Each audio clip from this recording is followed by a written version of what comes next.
तो हम पहली बार सुने शिव चर्चा का नाम, तो हम सोचे भंडारा का नाम। हम बोले हो जाओ। हम अपने रसोईया जी से बोले भोजन मत बनाइए। हाँ हाँ, कि कोई दूसरा यहाँ भोजन होने वाला। बिहार का आनंद ही अलग है। मिथिला की मैथिली क्षेत्र इसको हम लोग मानते हैं। इधर का जो प्रेम है वो इधर दुनिया में कहीं नहीं है। अच्छा, इधर नाराज भी होते हैं तो बड़े अजीब तरीके से नाराज होते हैं, प्रेम भी करते हैं तो अलग ही तरीके से प्रेम करते हैं।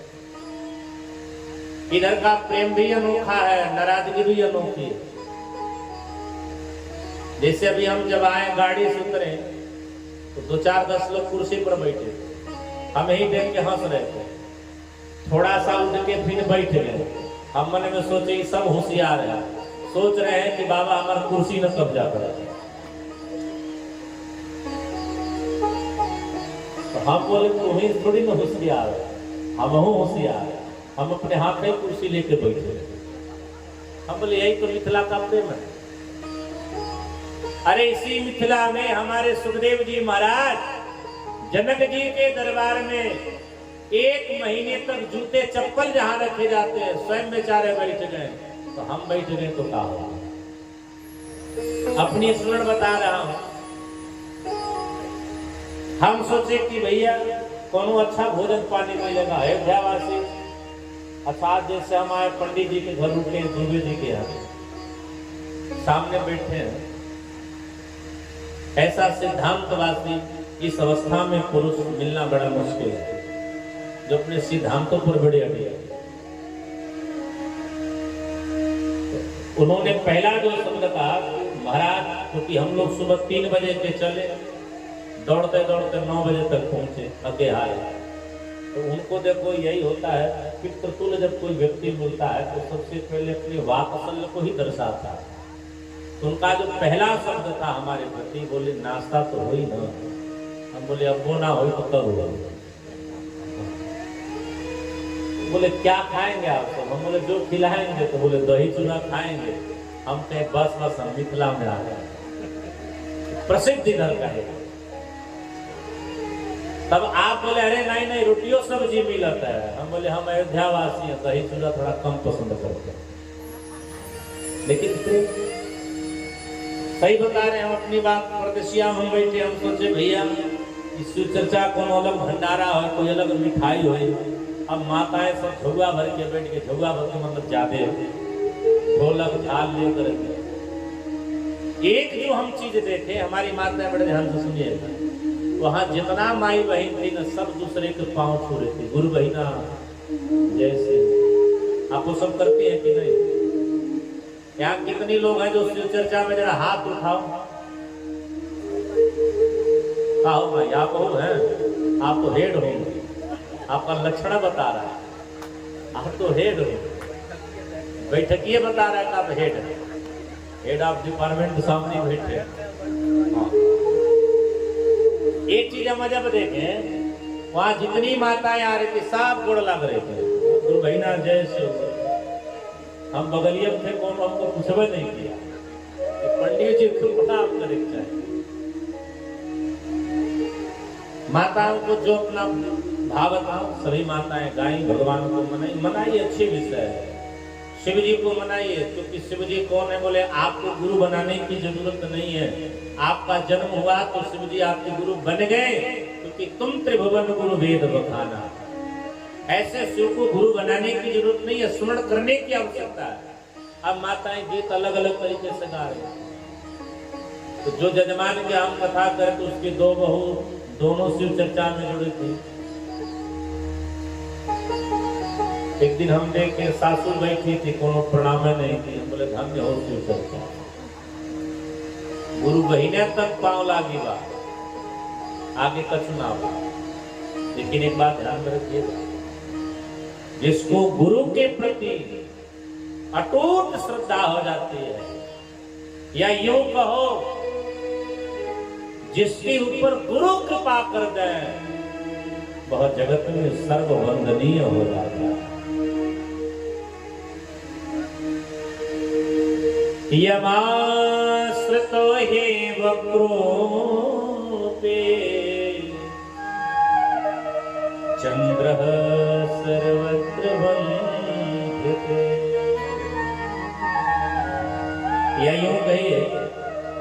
जिसके ऊपर भगवान शिव जैसे गुरु कृपा कर जाए, वो कितना भी दुनिया में टेढ़ा क्यों ना हो, वह जगत में वंदनीय हो ही जाता है।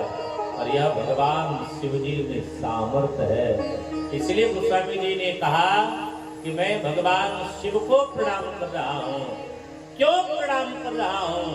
क्योंकि शिव मुझे बोध दे, और बोध कैसा दे कि सीताराम गुणग्राम पुण्यारण्य बिहारी वंदे विशुद्ध ज्ञानो कवीश्वर कपीश्वरो।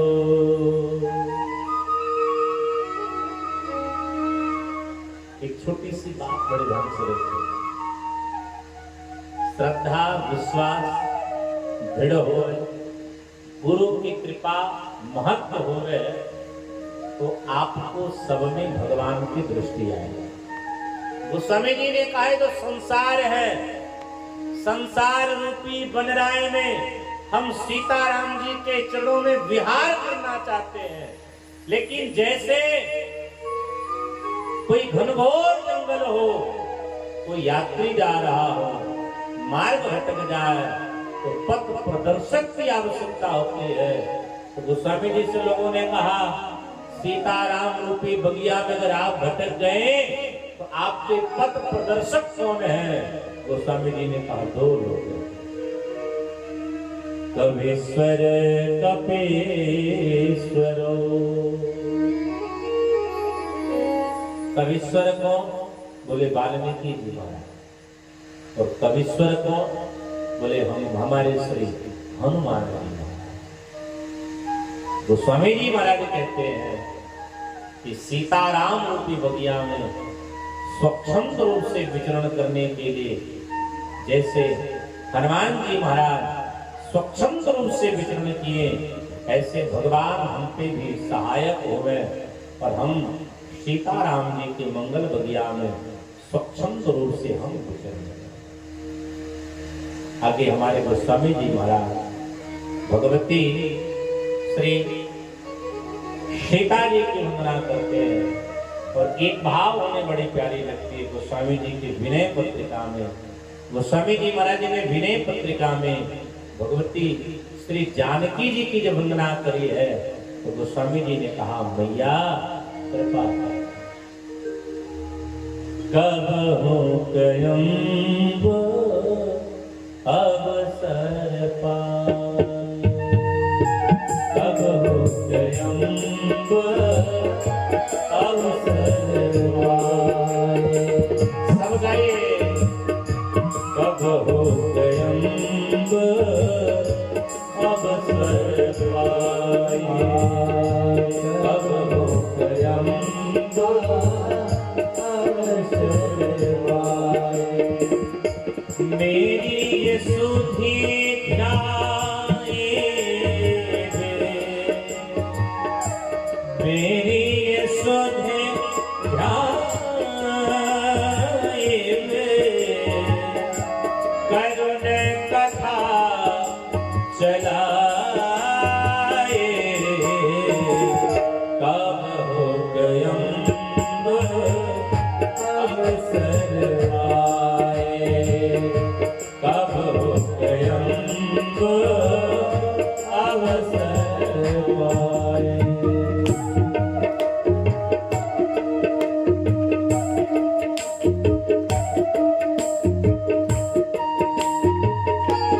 हरि बोल।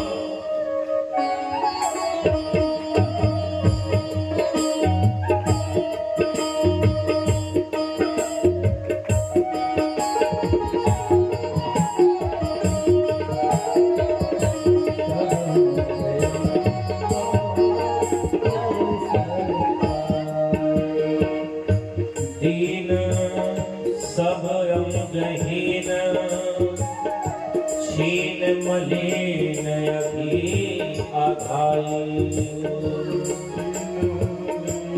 नाम ले भरे उदर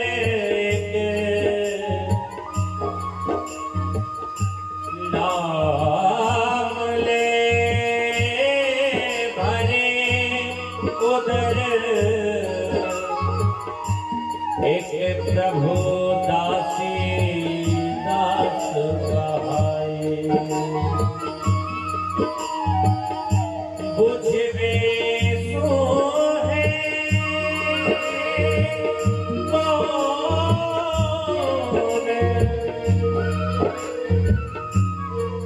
कहबे नाम दशा जनाए सुनत राम कृपालु के मेरे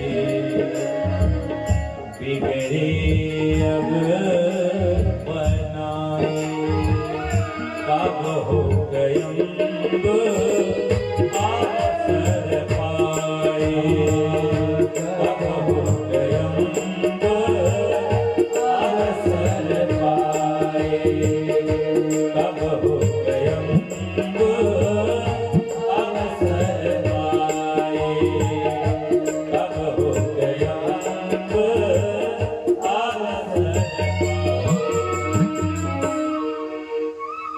श्री गोस्वामी तुलसीदास जी महाराज ने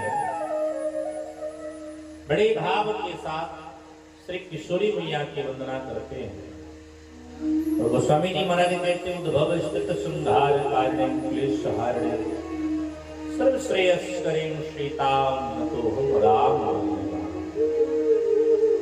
अच्छा एक बात बड़ा प्यार से सुनिए।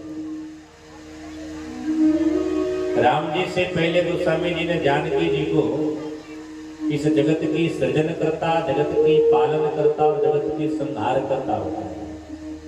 क्यों बताइए?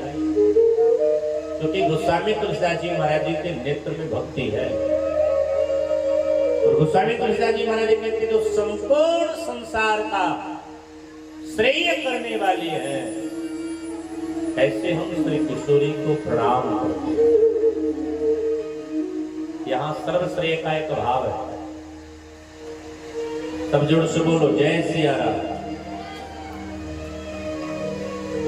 यहां सर्वश्रेय का भाव क्या है? एक बार हनुमान जी महाराज किसी विशेष काम से भरत जी के पास आए। भरत जी महाराज बैठे थे, भगवान की मंगल साधना को कर रहे थे। हनुमान जी महाराज अपने चंचल स्वभाव को प्रकट करते हैं। हनुमान जी महाराज कूदने लगे, भजन में बाधा दे। भरत जी ने कछु नहीं कहा हनुमान जी को, लेकिन भरत जी के मन में कष्ट हुआ। भरत जी महाराज मन में विचार करते हैं कि भगवान हमारे भैया की बड़ी इसके ऊपर कृपा है, इसलिए उदंडता को होगा, दंड तो देनी चाहिए। तो स्वयं दंडित नहीं करते। भरत जी महाराज कहां पधारे? बोले भरत जी महाराज भगवान राम जी के पास पधारे। राम जी के पास जाकर के भरत जी रोने लगे। राम जी ने कहा क्यों रो रहे हो? भरत जी ने सारी बात बताई। बोले हम आपका सुमिरन कर रहे थे और हनुमान जी महाराज भजन में अवरोध उत्पन्न कर रहे थे, इसलिए भैया इस कपी को दंडित करो, नहीं तो हम तुमसे रूठ जाएंगे। राम जी ने कहा हे भरत भैया, हमने तुमको पहले ही बता दे, भरत भाई कप से उड़ हम ना। अब जिसका ऋण हमारे ऊपर अब देखो, उसे दंड देने का हमारा कोई अधिकार नहीं है। हम तो स्वयं हनुमान जी के ऋणी हैं, हम कैसे दंड दे?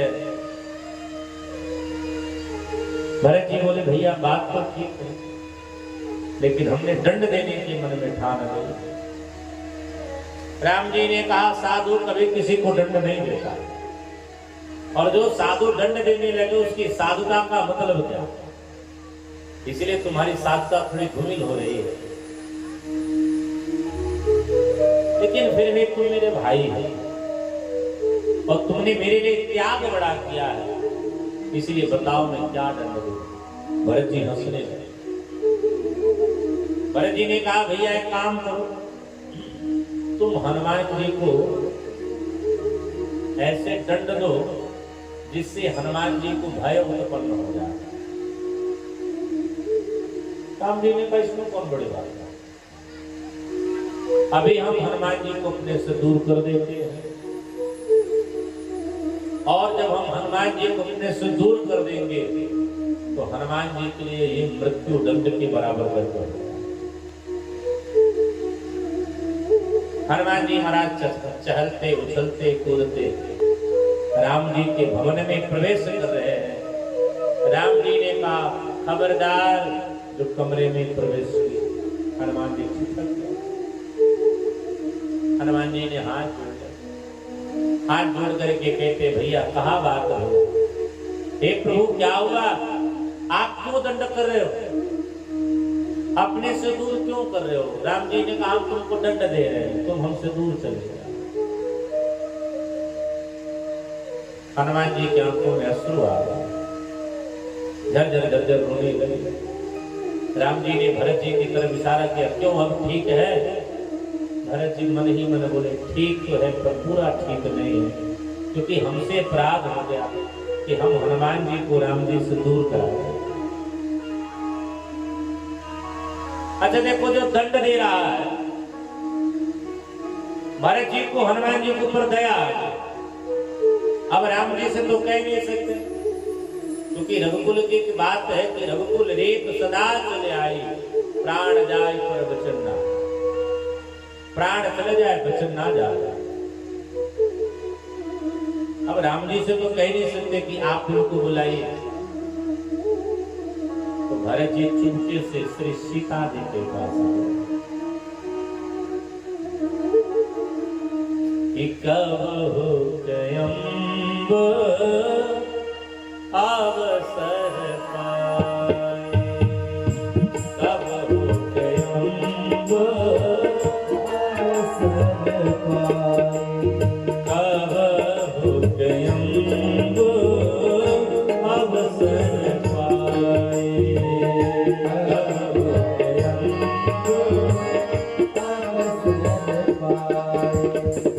भरत जी महाराज श्री किशोरी जी के पास गए,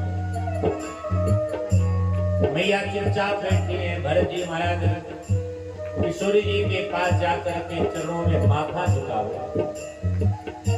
मैया ने कहा क्या बात है, बोले हमसे अपराध हो गई। क्या अपराध हुआ, बोले मेरे कारण हनुमान जी राम जी से दूर चले गए। मैया ने कहा राम जी से दूर गए, मुझसे थोड़ी ना दूर गए। हनुमान मेरा क्या है, बोले हनुमान मेरा पुत्र है, और एक पुत्र अपनी माँ के आंचल से कभी दूर नहीं जा सकता है। हनुमान जी कहाँ हैं? भरत जी बोले मुझे खुद नहीं नजर आ रहे हैं। मैया बोले मैं जा रहा हूं।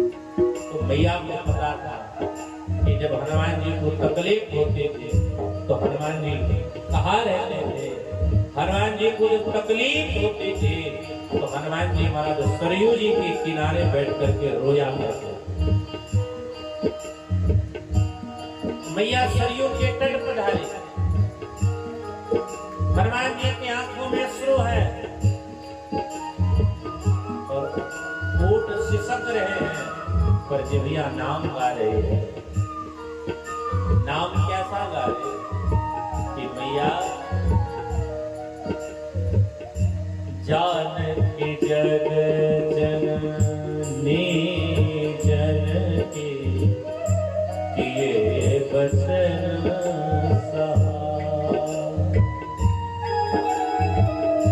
तारे तुलसीदास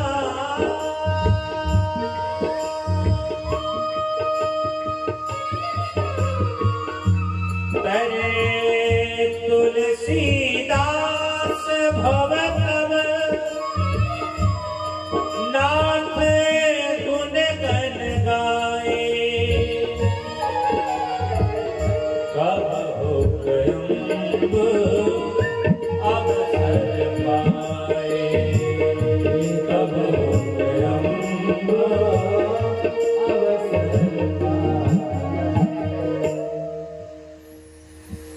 जी महाराज सरयू के तट बैठ करके बस राम राम का सुमिरन कर रहे हैं।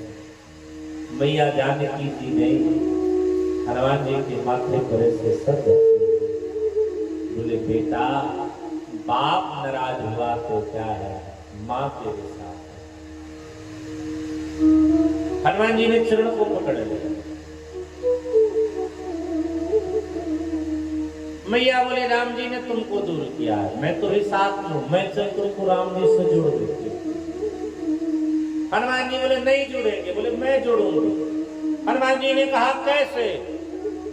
मैया ने कहा जैसे 7 सागर में तुमने पत्थर से पत्थर जोड़ करके हमें राम से जोड़ दिया, वैसे आज मैं तुमको जोड़ दूंगा। श्री जानकी जी हनुमान जी की बांह पकड़ी, राम जी के सामने खड़ा कर। राम जी ने कहा इसको क्यों लेकर के आए हो? मैया ने कहा ये मेरा पुत्र है। सर्वश्रेयस्करिं सीता न तो हमरा वल्लभा। हमारी श्री किशोरी मैया कैसी हैं?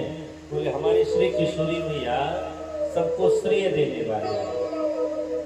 श्रेय का अर्थ है आश्रय, श्रेय का अर्थ है उपाधि, श्रेय का अर्थ है आशीष। हमारी श्री किशोरी मैया संसार के समस्त मानवों को श्रेय करने वाली हैं, आश्रय करने वाली हैं, राम जी से जोड़ने वाली हैं। संसार में जो इधर उधर भटकने वाले जीव हैं, जानकी मैया उन सभी जीवों को राम जी से जोड़ने वाले हैं। अगले श्लोक में गोस्वामी जी ने भगवान राम के मंगल चरणों की वंदना को करते हुए कहा कि जैसे डूबे हुए व्यक्ति को एक रस्सी आश्रय होता है, वैसे संसार सागर से पार जाने के लिए राम नाम का आश्रय ही श्रेयस है। अंतिम श्लोक में गोस्वामी तुलसीदास जी महाराज जी ने श्री रामचरितमानस की जब वंदना करी तो संपूर्ण शास्त्रों का निचोड़ दिया। और इस श्लोक को बड़े ध्यान से सुनिएगा। आप सब मानस के पाठ करने वाले हैं, आप सबको ये श्लोक लगभग स्मरण होगा। और इस श्लोक में गोस्वामी जी ने अंतिम पंक्ति में बड़ा भाव ले दिया। यन माया नाना पुराण निगमागम सम्मतम यद रामायणे निगदितं क्वचिदं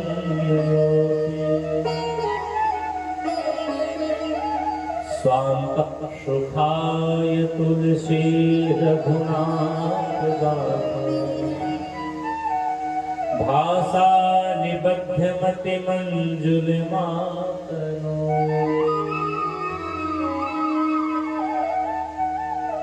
गोस्वामी जी ने कहा जो रामचरित हमारी लेख है ये कोई साधारण ग्रंथि नहीं है। क्या है? बोले नाना पुराण निगमा अगमागमो निगमा वेदा, वेद की ऋचाएं रामचरितमानस से हैं। 18 जो पुराण हैं, उपनिषद हैं, शास्त्र हैं, सबका निचोड़ ये रामचरितमानस में समाहित है। लेकिन अंत में भाव लेता है स्वांतः सुखाय।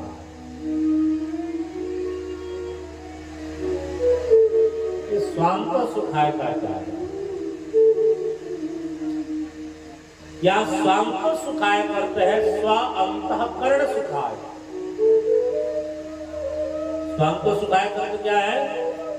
स्व अंतःकरण सुखाय तस्य रामा। राम जी के अंतःकरण को सुख पहुंचाने वाला ये सरल स्वरूप श्री रामचरितमानस की मैं रचना करता हूँ। और होवे क्या? मति मंजुलों की मेरी मति राम जी के चरणों में लगे। ऐसी मानस की वंदना करते हुए गोस्वामी जी ने 5 मंगल सोरठे में 5 मंगल देवताओं का स्मरण किया है, जिनमें सबसे पहले गुरु का स्मरण किया। देखो गोस्वामी जी ने दुनिया वालों को बताया है कि जीवन में जब तक गुरु के ऊपर आप आश्रित नहीं हो, जब तक आपके जीवन में गुरु की कृपा नहीं प्राप्त होती, तब तक आप परमात्मा को प्राप्त होने वाले हैं। और गुरु की कृपा ही आपको परमात्मा का मंगल उद्बोधन कराया, क्योंकि हमारे आपके जीवन में जब तक गुरु की मंगल कृपा नहीं प्राप्त होती है, तब तक हम भगवान का स्मरण नहीं कर पाते। इसलिए हमारे साधकों ने गुरु जी को प्रदान किया। हे मेरे गुरुदेव करुणा सिंधु करुणा कीजिए। हे मेरे गुरुदेव करुणा, सब गाइए, सिंधु करुणा कीजिए। हे मेरे गुरुदेव करुणा सिंधु करुणा कीजिए।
शब्द का जब लेप करते हैं तो 5 सोटे में से सबसे जो पहला सोटा लेप करते हैं वहां गुरु की वंदना,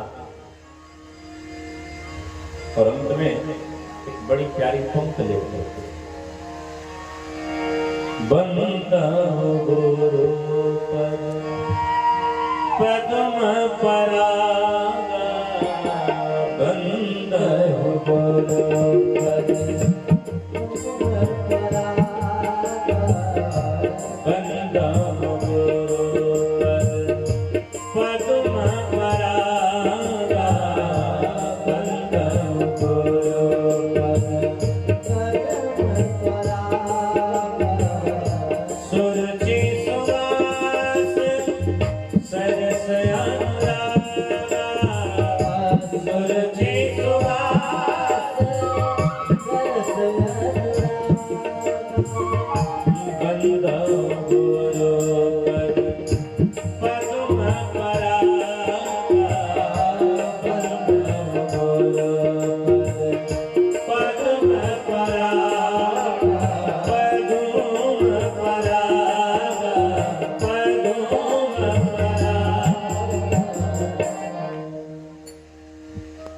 स्वामी जी महाराज कहते मैं अपने गुरु जी के चरण रज की मैं वंदना को करता हूं, जो कैसा है बोले सूर्य सुवास सरस अनुराग,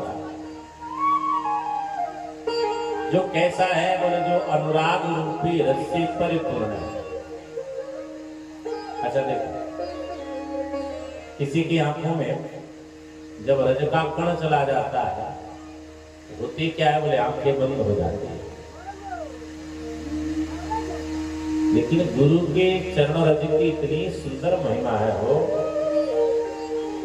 कि जब वो चरण रज इन नैनों में पड़ती है एक दिव्य ज्योति प्राप्त होती है, और वो ज्योति सबको दिखलाई क्या होती है बोले संसार में केवल ब्रह्म ही दिखलाई।